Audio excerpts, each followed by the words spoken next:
I want to say a few words about the deeply concerning situation in the Democratic Republic of the Congo.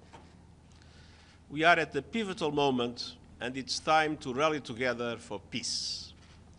Tomorrow, leaders from the East African community and the Southern African Development Community will take part in a summit in Tanzania.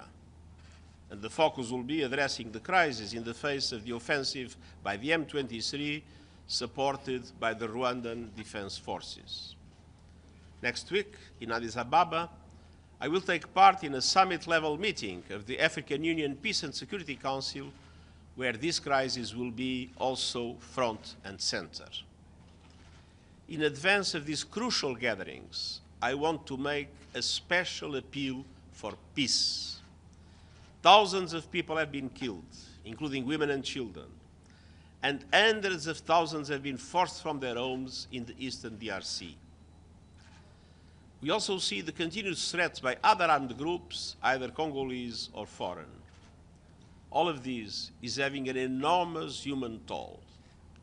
We have countless reports of human rights abuses, including sexual and gender-based violence, forced recruitment, and the disruption of life-saving aid. The humanitarian situation in and around Goma is perilous. Hundreds of thousands of people are on the move, with many of the previous sites hosting displaced people north of the city now looted, destroyed, or abandoned. Healthcare facilities are overwhelmed, and other basic services, including schools, water, electricity, phone lines, and internet, are severely limited. Meanwhile, the conflict continues to rage in South Kivu and risks engulfing the entire region. I want to pay tribute to all those who have lost their lives, including MONUSCO Blue Helmets and regional forces. And I express my solidarity with the Congolese people who find themselves yet again the victims of seemingly endless cycle of violence. As the summit in Tanzania gets underway, and as I prepare to leave for Addis Ababa, my message is clear. Silence the guns. Stop the escalation. Respect the sovereignty and territorial integrity of the Democratic Republic of the Congo. Uphold international human rights law and international humanitarian law.